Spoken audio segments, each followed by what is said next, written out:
بسم اللہ الرحمن الرحیم۔ اللہ کے نام سے شروع جو نہایت مہربان رحم والا۔ نحمده ونصلي ونسلم على رسوله الكريم اما بعد فاعوذ بالله من الشيطان الرجيم بسم الله الرحمن الرحيم ان الله وملائكته يصلون على النبي يا ايها الذين امنوا صلوا عليه وسلموا تسليما اللهم صل على سيدنا ومولانا محمد معدن الجود والكرم وآله وبارك وسلم۔ عرب میں بت پرستی کا آغاز کہاں سے ہوا اور کس نے کیا، اس تعلق سے میں نے آپ کے سامنے بت پرستی کی ابتدا کرنے والے کا نام پیش کیا تھا۔ اس تعلق سے چند حوالے آپ کے سامنے پیش کرتا ہوں۔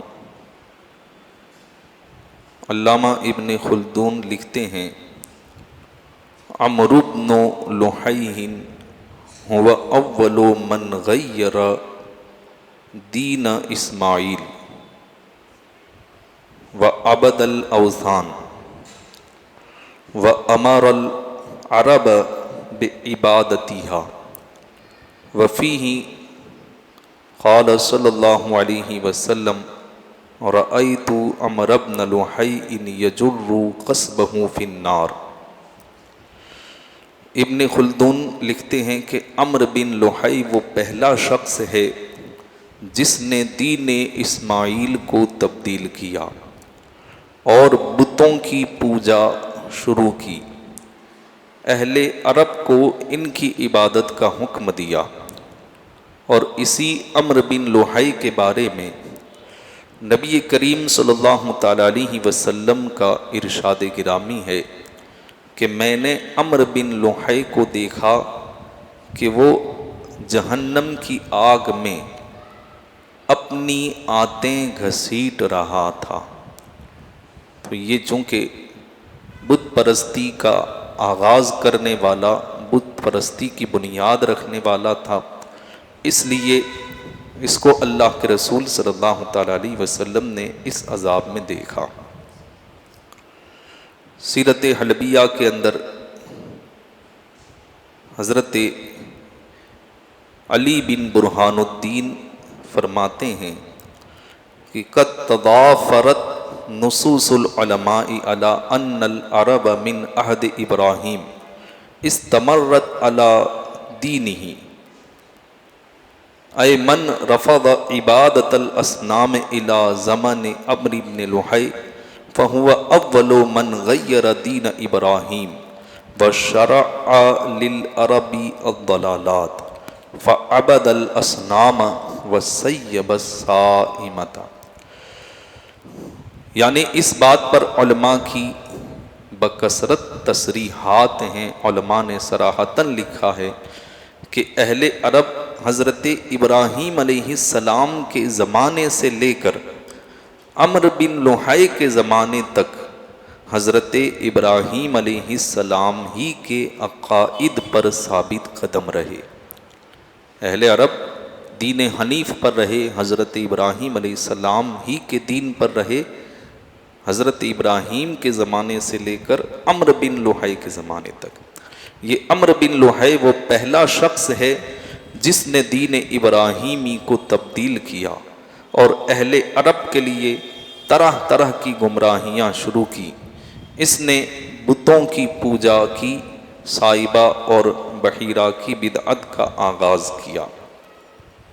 ایک اور روایت میں ہے کہ صار امر للعرب ربا لا یبتدع لهم بدعة الا اتخذوها شرعة لأنه كان يطعم الناس ويكسوهم في الموسم وربما نحر لهم في الموسم 10,000 بدنة وكسى 10,000 حلة وهو اول من غیر دین ابراہیم علیہ السلام۔ عمرو اہل عرب کے لیے رب بن گیا، یعنی اہل عرب نے اس کو رب جیسا درجہ دے دیا کہ جیسی اطاعت رب کی جانی چاہیے، اہل عرب ایسی اطاعت عمرو بن لوحی کی کرنے لگے۔ دین میں جس نئی بات کا وہ آغاز کرتا تھا لوگ اسے دین سمجھنے لگتے تھے، یہ سمجھتے تھے کہ یہی صحیح دین ہے جو عمرو بن لوحی ہمیں کہتا ہے۔ چونکہ جیسا کہ میں نے بتایا تھا اس کو لیڈر بننے کا بڑا شوق تھا، اور اس لیے وہ جو ہے لوگوں کو اپنے ماتحت کرنے کے لیے، لوگوں سے اپنی بات منوانے کے لیے کیا کرتا تھا؟ خوب سخاوت کرتا تھا، لوگوں پر احسان کرتا تھا۔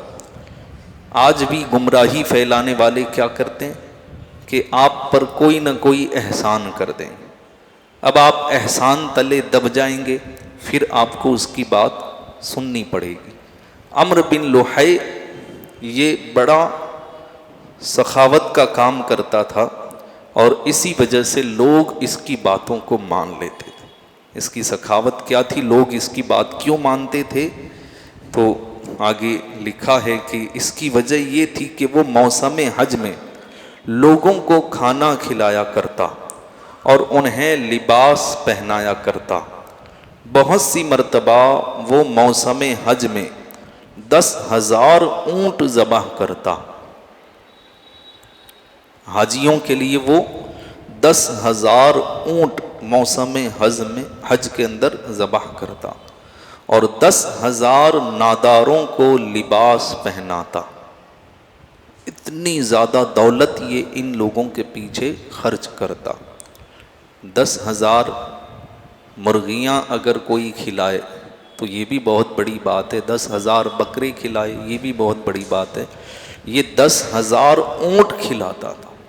اتنی زیادہ دولت ان کے پیچھے صرف کرتا، اتنے زیادہ احسانات ان پر کرتا تاکہ یہ لوگ اس کی بات کو سنیں۔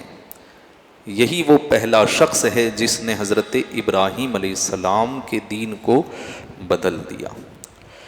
تو یہ عمرو بن لوحی تھا جس کے تعلق سے آپ نے چند باتیں سنی۔ اب ہوتا یہ ہے کہ جو گمراہی پھیلانے والے ہوتے ہیں ان کی عمریں بھی طویل ہوتی ہیں۔ اب یہ شخص، اس کے بارے میں سیرت حلبیہ کے اندر ہے، عاش امر مذ 340 سنة ورأى من ولد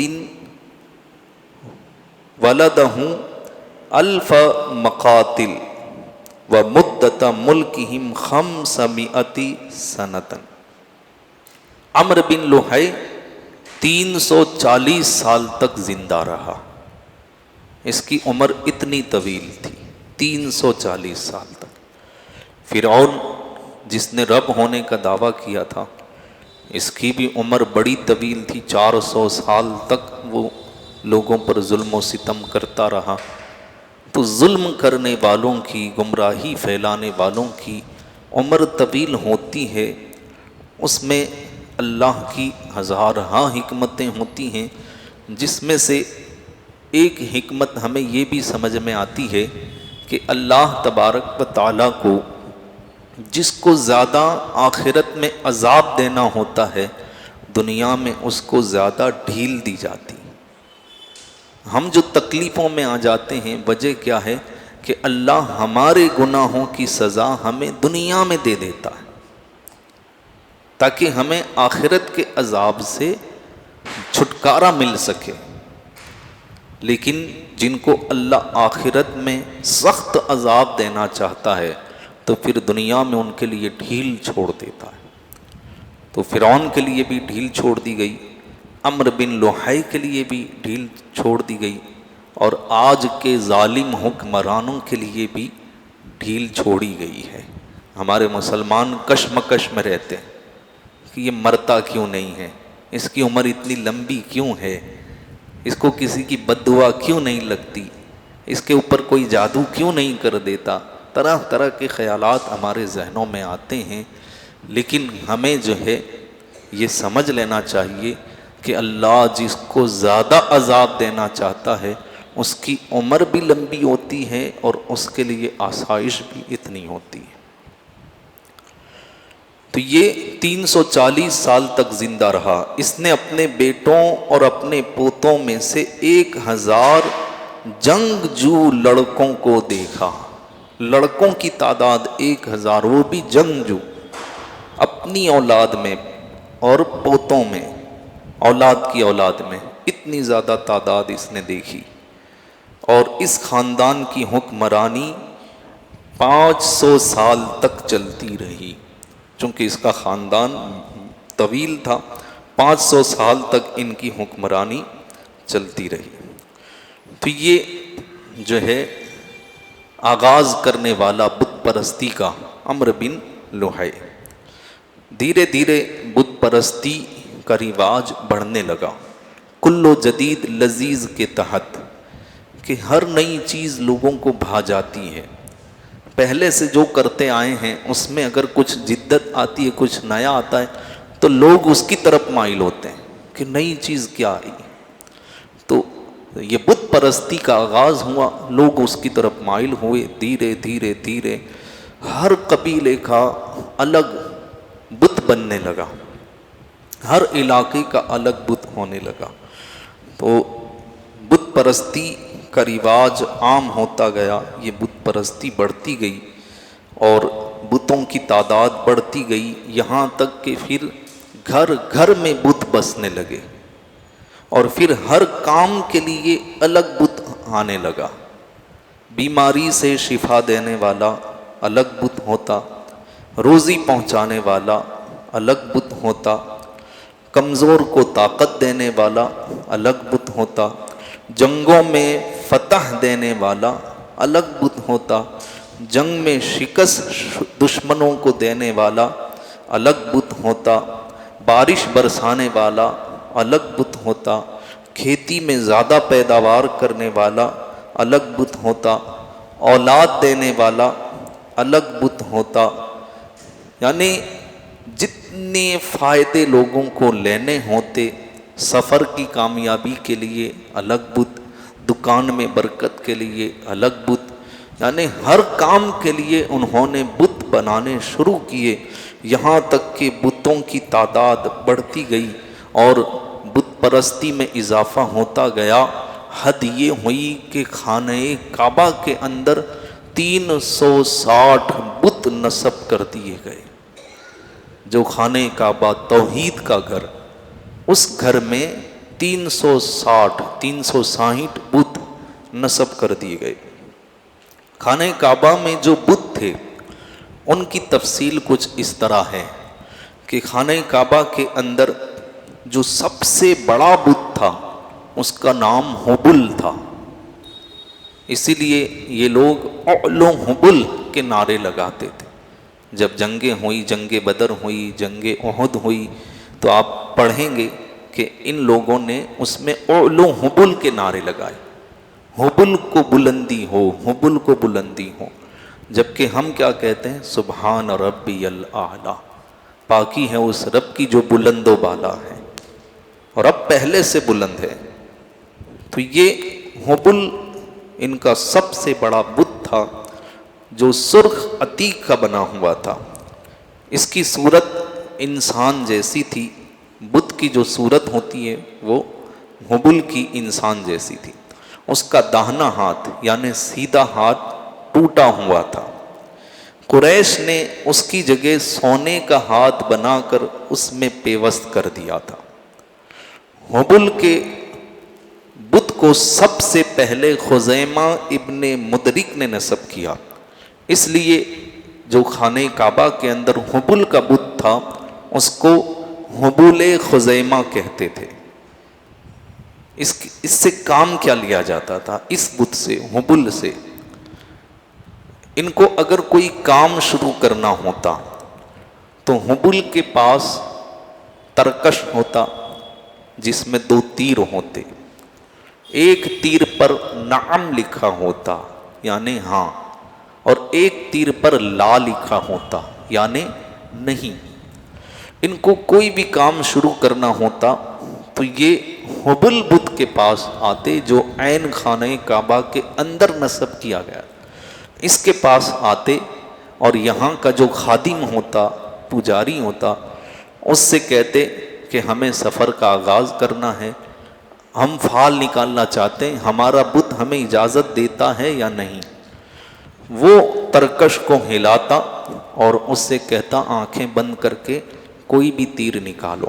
تیر چونکہ اندر ہوتا، وہ اندر سے تیر نکالتا، اگر نعم والا تیر نکلتا تو اس سے یہ لوگ یہ فال نکالتے کہ ہمیں جو ہے اس کام کی اجازت ہمارے بت نے دے دی ہے، اور اگر لا کا تیر نکلتا تو یہ لوگ کہتے کہ بت نے تمہیں اس کام کے کرنے سے منع کر دیا۔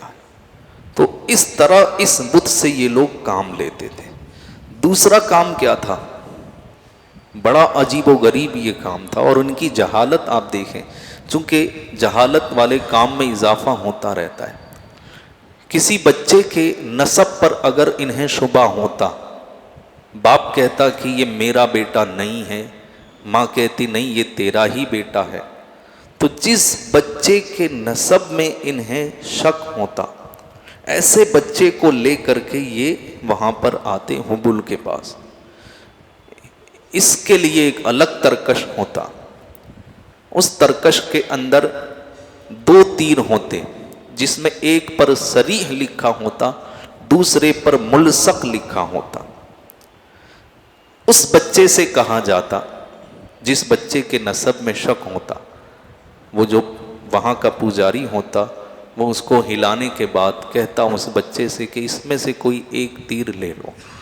وہ اگر تیر چنتا، اس پر صریح لکھا ہوتا، تو اس کا مطلب یہ تھا کہ بت یہ کہہ رہا ہے کہ یہ تمہارا ہی بیٹا ہے، کسی اور کا نہیں ہے۔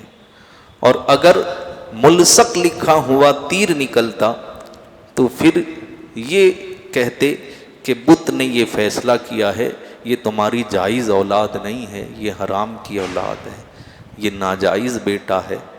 اس طرح کی جہالتیں تھیں، اور بھی بہت سارے کام اس بت سے لیے جاتے۔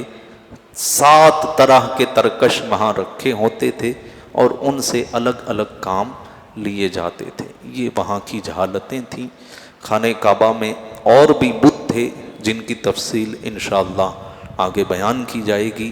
اللہ تبارک و تعالی ہم سب کو سیرت رسول سن کر کے اسے اپنانے کی توفیق عطا فرمائے، توحید پر گامزن رکھے، شرک، کفر اور بت پرستی اور دیگر تمام اللہ کو ناراض کرنے والے کاموں سے اللہ ہم سب کی حفاظت فرمائے۔